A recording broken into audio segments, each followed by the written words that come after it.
कैसे खत्म होगा कलयुग और कैसे होगा कलयुग का अंत, और कब जन्म लेंगे भगवान विष्णु अपने कल की अवतार में, और क्या आप जानते हैं कि कलयुग के बाद पांचवा वो कौन सा युग आएगा?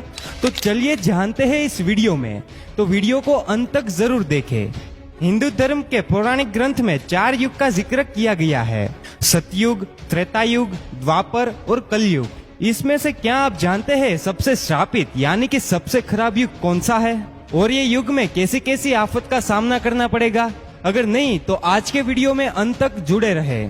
तो दोस्तों, पौराणिक ग्रंथ के अनुसार 4 युग में से सबसे श्रापित और खराब युग कलयुग को माना गया है, और हम जिस युग में जी रहे हैं वो कलयुग ही है। और शायद मुझे बताने की जरूरत नहीं है कि दिन प्रतिदिन कलयुग की हालत बद से बदतर हो रही है।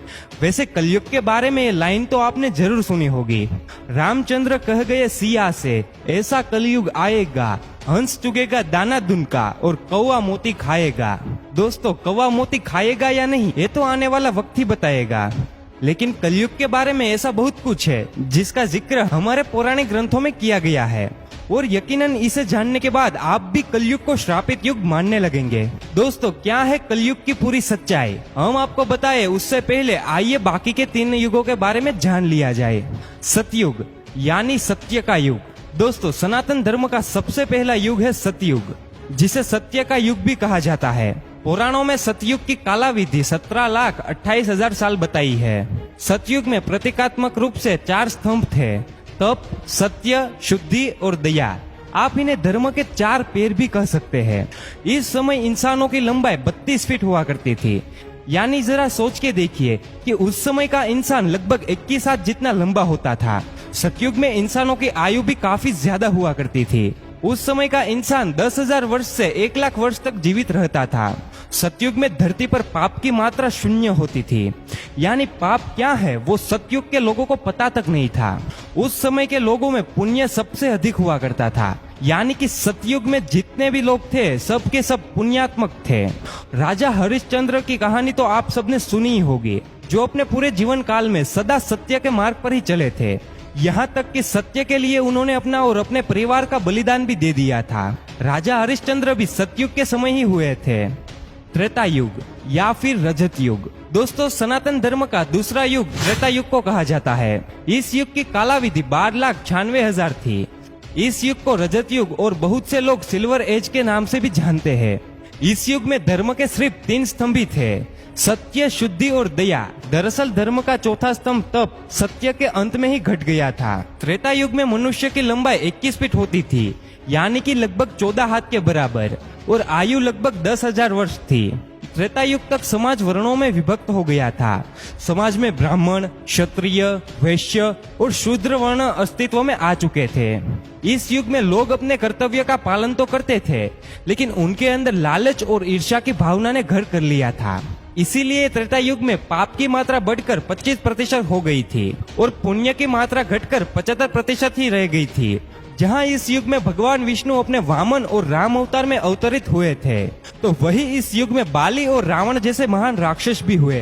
बाली, जिन्होंने भगवान वामन को पूरी धरती दान में दे दी थी, तो वही रावण जिसने माता सीता का अपहरण करने के बाद भी उन्हें छुआ तक नहीं।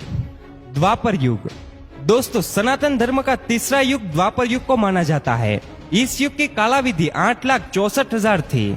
धर्म का तीसरा स्तंभ शुद्धि त्रेता युग के अंत में ही समाप्त हो गया था। इसीलिए इस युग में धर्म के केवल 2 स्तंभ ही बचे थे, और वो थे सत्य और दया। इस युग में इंसान की लंबाई घटकर 11 फीट रह गई थी, यानी लगभग 7 हाथ जितनी, और उम्र घटकर 1,000 वर्ष रह गई थी।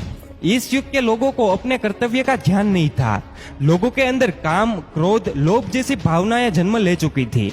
इस वजह से इस युग में पाप की मात्रा बढ़कर 50% और पुण्य की मात्रा घटकर 50% हो गई थी।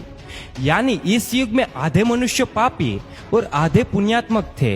हालांकि द्वापर युग में ही इतिहास का सबसे बड़ा महायुद्ध महाभारत हुआ था, जिसमें एक स्त्री को भरे समाज में लज्जित किया गया था। धर्म को बढ़ता देखकर इस युग में भगवान विष्णु अपने श्री कृष्ण अवतार में अवतरित हुए थे और धर्म की स्थापना के लिए महाभारत के महायुद्ध में पांडवों का साथ दिया था।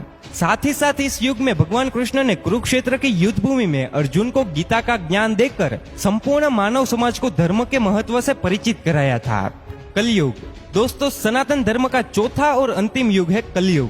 पुराणों में कलयुग की कालाविधि 4,32,000 साल बताई गई है। वर्तमान का युग कलयुग ही है। अभी कलयुग का प्रथम चरण चल रहा है। पुराणों को ध्यान में रखकर विशेषज्ञों द्वारा की गई गणनाओं के मुताबिक अभी कलयुग के 5,000 वर्ष ही बीते हैं, यानी कि कलयुग का अंत होने में अभी 4,27,000 साल बचे हुए हैं। इस युग में धर्म का सिर्फ एक ही स्तंभ दया बचा है, जो कि इस युग के अंत तक समाप्त हो जाएगा।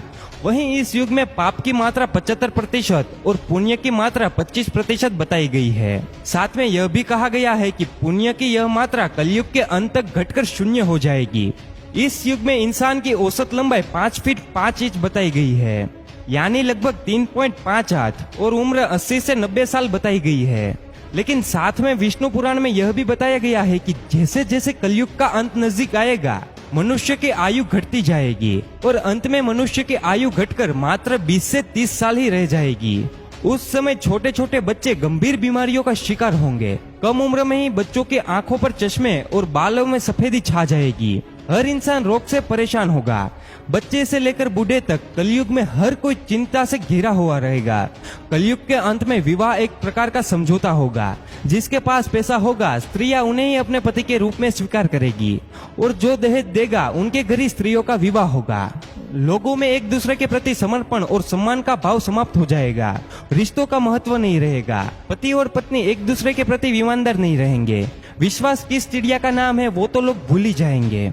जिस व्यक्ति के पास जितना धन होगा उतना ही ज्यादा शक्तिशाली माना जाएगा। ऐसे ही लोग विद्वान और धर्मात्मा कहलाएंगे, और ऐसे ही लोग समाज में पूजे जाएंगे। दोस्तों, वर्तमान समय में जिस तरह से धरती पर धर्म और पाप बढ़ रहा है, जिस तरह की परिस्थितियां हमारे सामने आ रही है, उस हिसाब से देखा जाए तो ये सारी बात सच होती नजर आ रही है।